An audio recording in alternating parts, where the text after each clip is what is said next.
Yesterday saw one of the most disgusting and violent terrorist attacks in years after two people were killed at a Manchester synagogue on Yom Kippur, the holiest day in Judaism. The suspect was killed on site, yet we have some information about the attacker.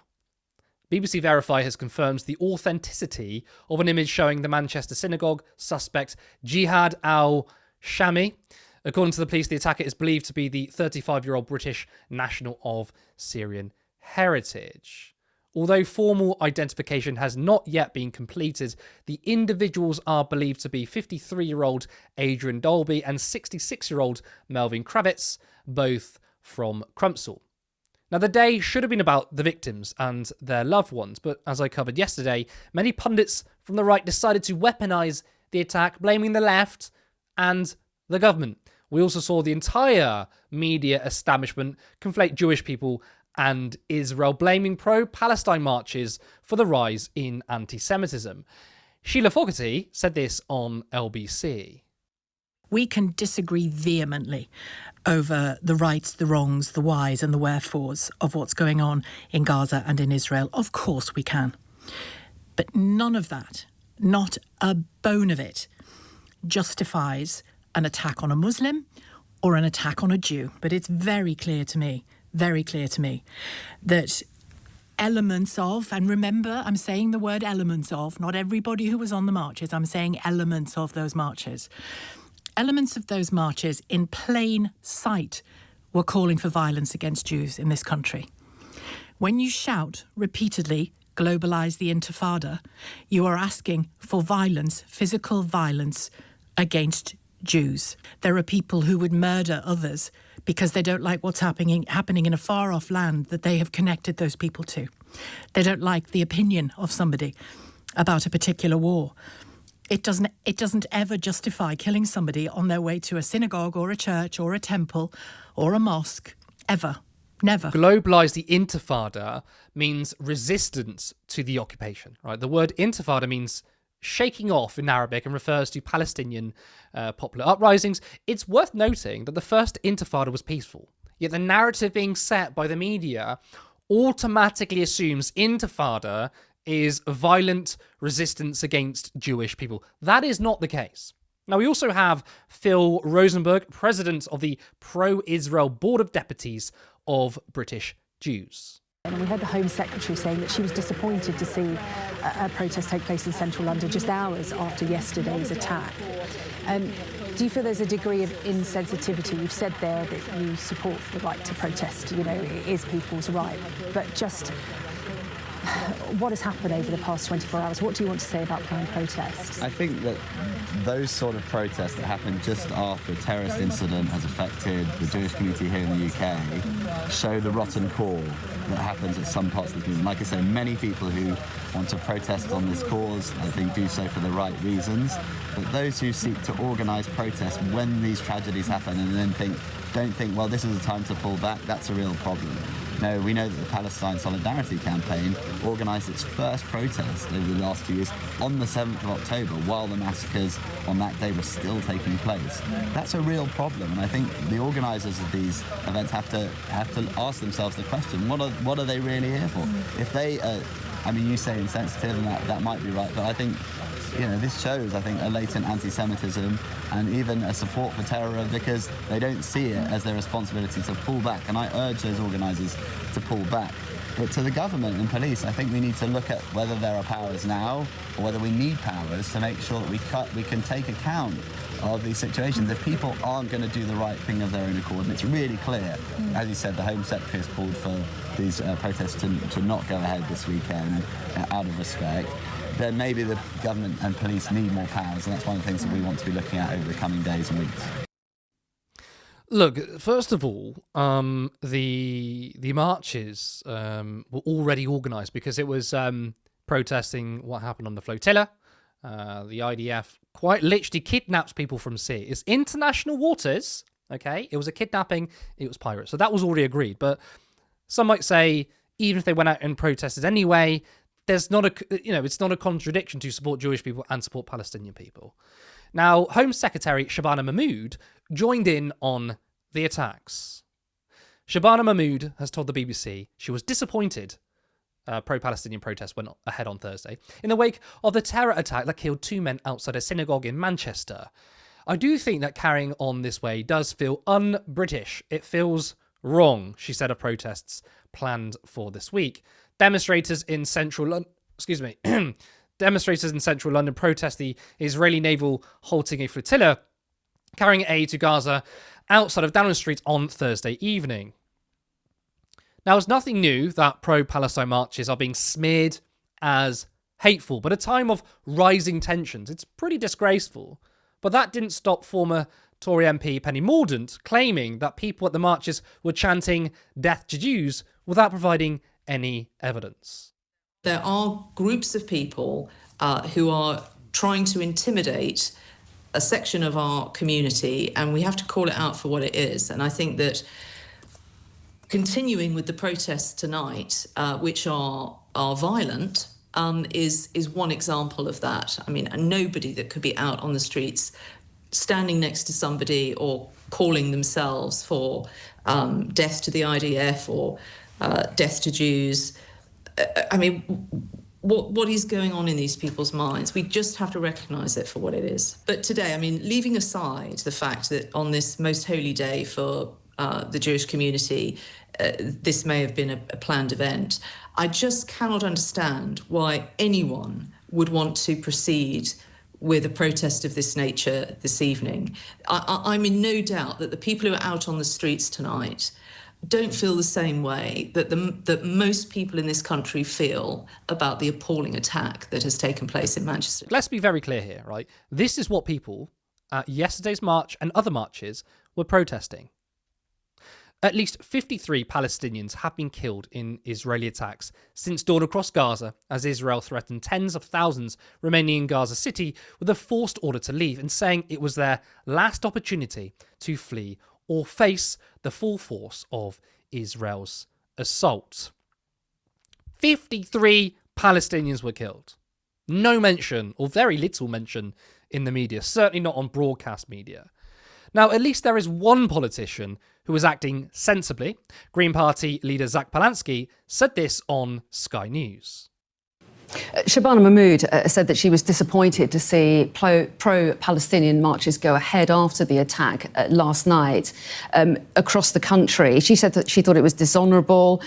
She said people could have just stepped back and given communities a day or two to grieve and process what had happened. Does she have a point, do you think?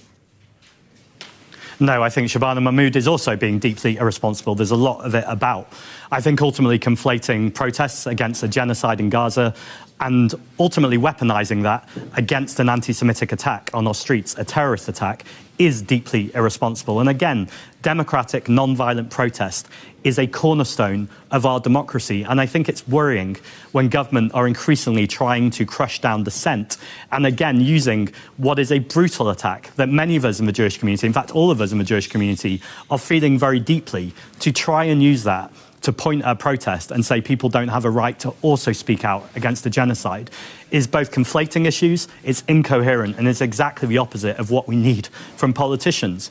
We need statesmanship in this moment. We need responsibility. We need people to be sensitive about their language, but also recognise that there is complexity to this, and it can't just be about finger-pointing at people who are very worried about a genocide. Now, for all the talk from the Labour Party saying the grown-ups are back in the room, that is one grown-up I'm looking at right there. Okay, if there's one statesman right now, it's Zach Polansky. He's level-headed. He's speaking truth to power. He's cutting through the bullshit. That's what I want to see. Now, tragically, it seems that one of the victims died from a gunshot wound deployed by the Manchester police. The Home Office pathologist has advised that he has provisionally... The Home Office pathologist has advised that he has provisionally determined that one of the deceased victims would appear to have suffered a wound consistent with a gunshot injury.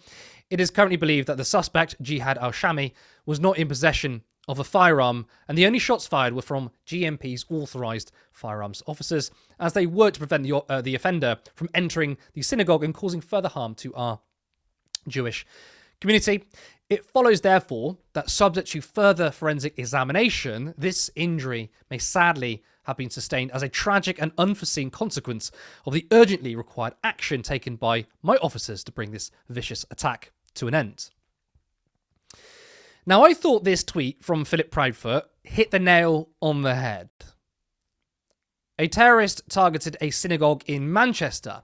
It's likely he conflated Jewish people with Israel. So, of course, the exact same conflation is now made by British politicians and journalists. Does more anti-Semitism help fight anti-Semitism?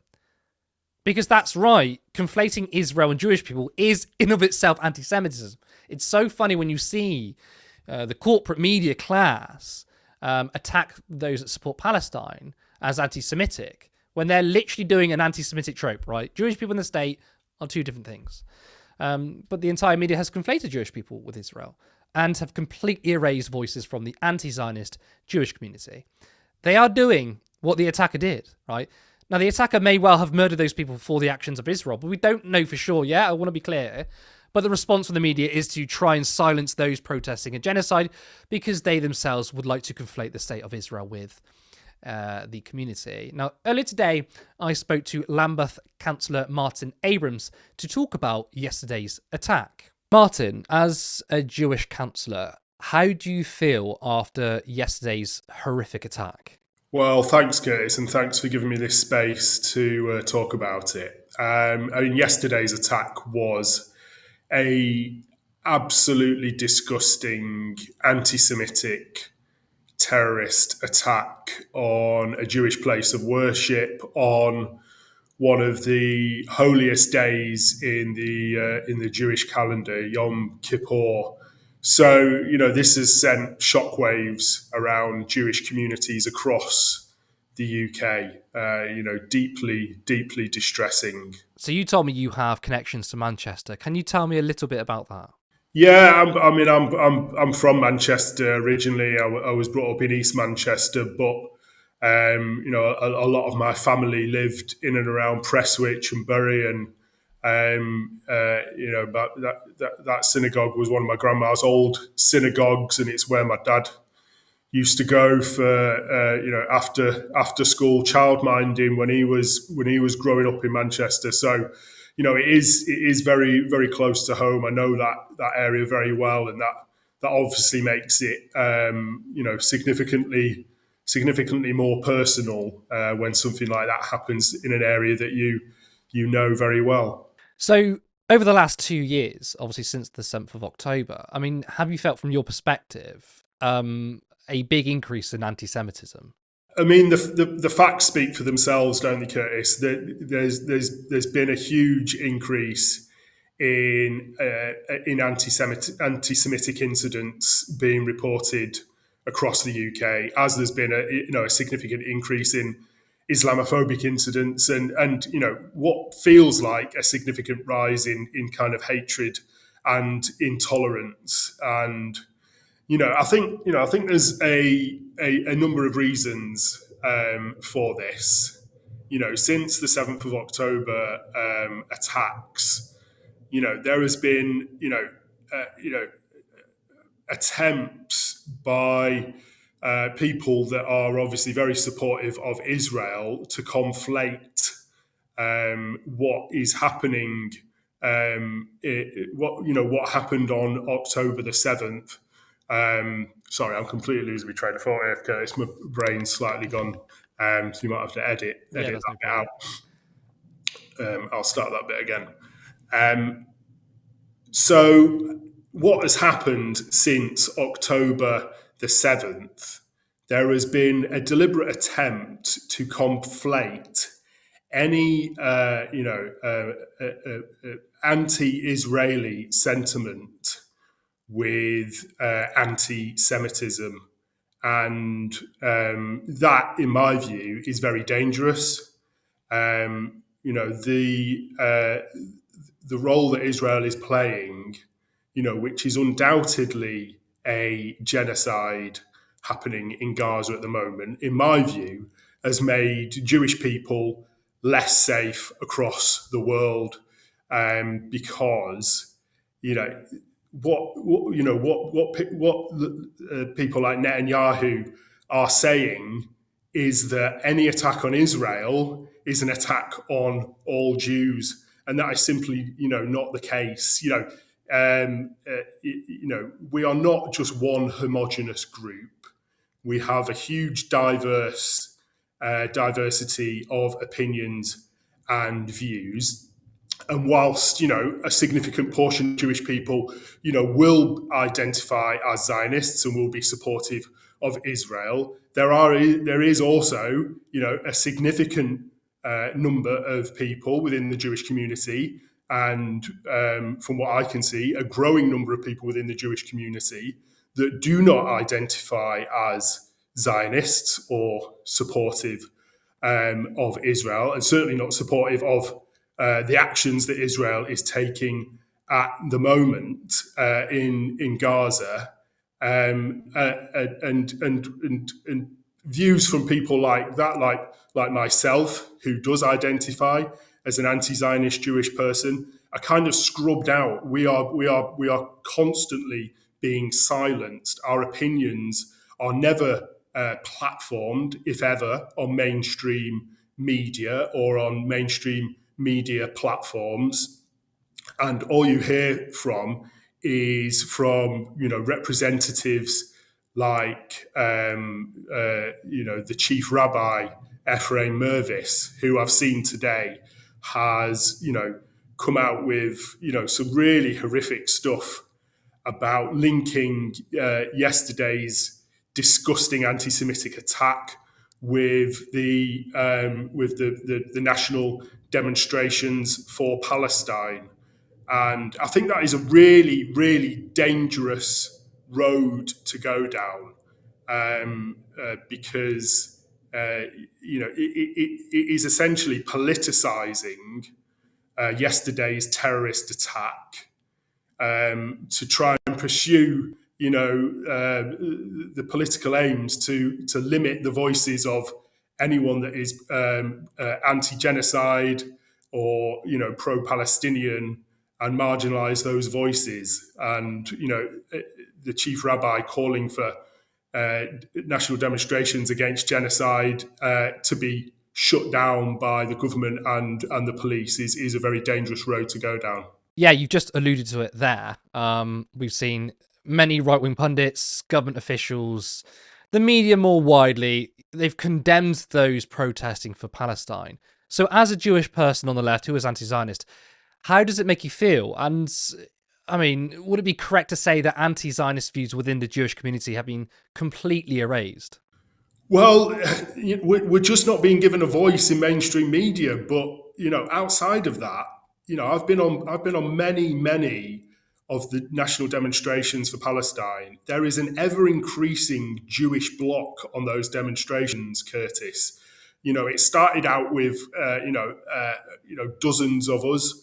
It's now hundreds and hundreds of people that join these Jewish blocs on these demonstrations, to basically say loud and clear, the actions of Israel not in our name, to try and break through and smash that deliberate conflation that kind of says that the actions of Israel are done in every single Jewish person's name, and that is simply not the case. And the dangerous road that goes down, Curtis, is that any anti-Semites see that conflation and then associate all Jewish people with the actions of Israel, and in their sick and twisted minds then legitimize acts of political violence. And that's the really concerning thing. We are seeing increasing acts of political violence happening. If you look at what's happening in the US with Charlie Kirk being assassinated, and those Democrat politicians being assassinated, to the terrorist attack yesterday, and the increasing normalization of violence is absolutely terrifying in my view. And you only need to just switch on social media to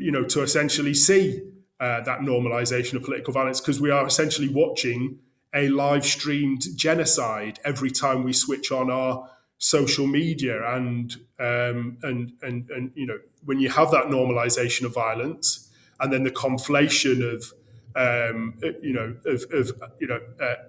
anti-Zionism with anti-Semitism and the like, it is a really, really dangerous mix. Well, Martin, thank you so much for giving me your time, especially in the circumstances of what happened yesterday. It is disgusting, but I really appreciate your perspective, and I think the mainstream media have ignored many of your voices. So thank you so much for coming on Turn Left today.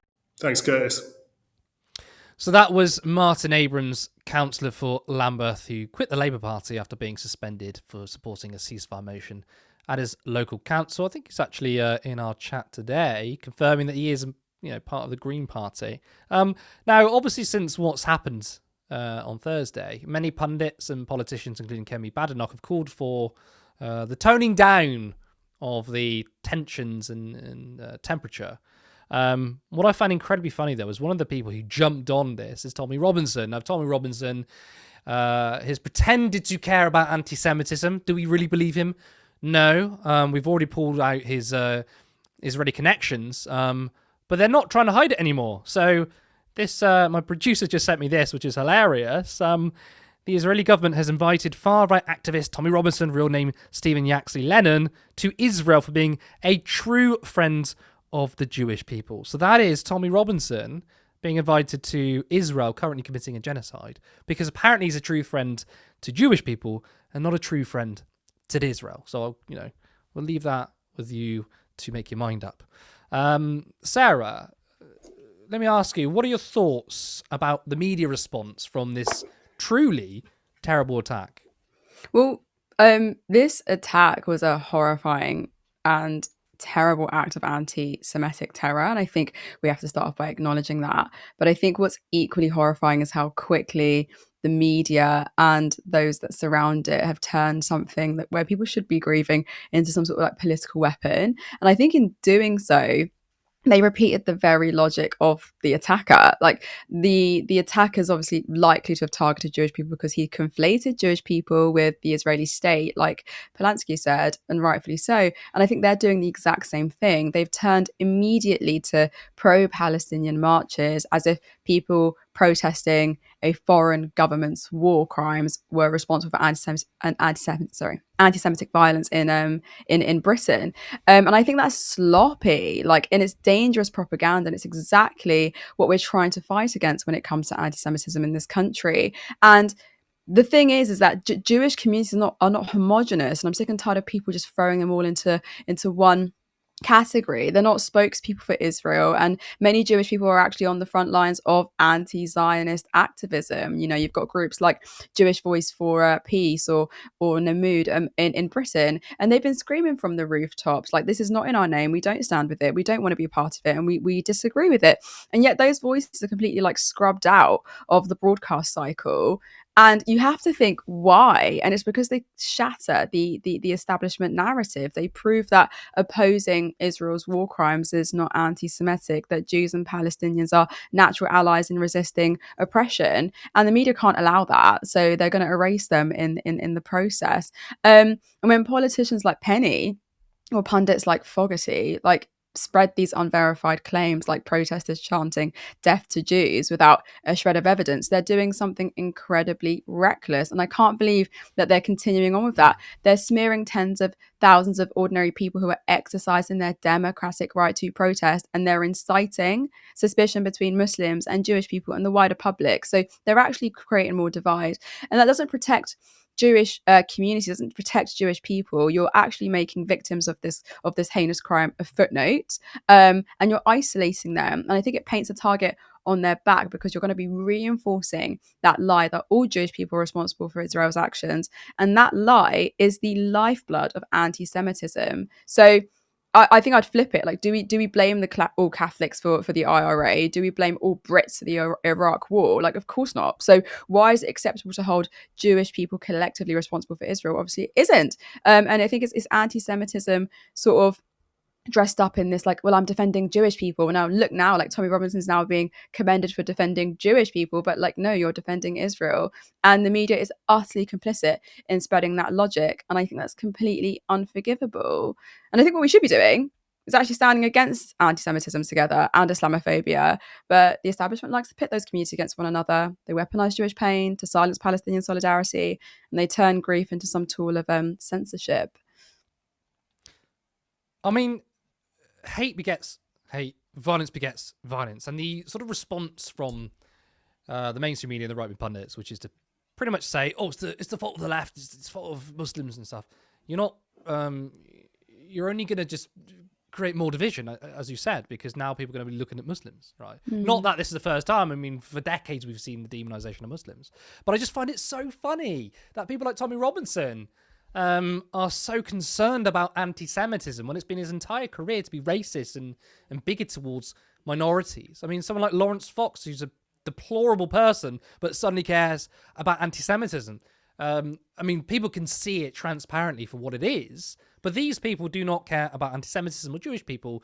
Usually, there's a link between Israel, and even if there isn't a financial link between Israel, there's a lot of people on the right and far right who like Israel because they like ethno-nationalism. They want to import their apartheid policy over here. You know, British people, or Britain for the white people. That's what they see. So a lot of them are praising Israel because of that. But yeah, much agree with you.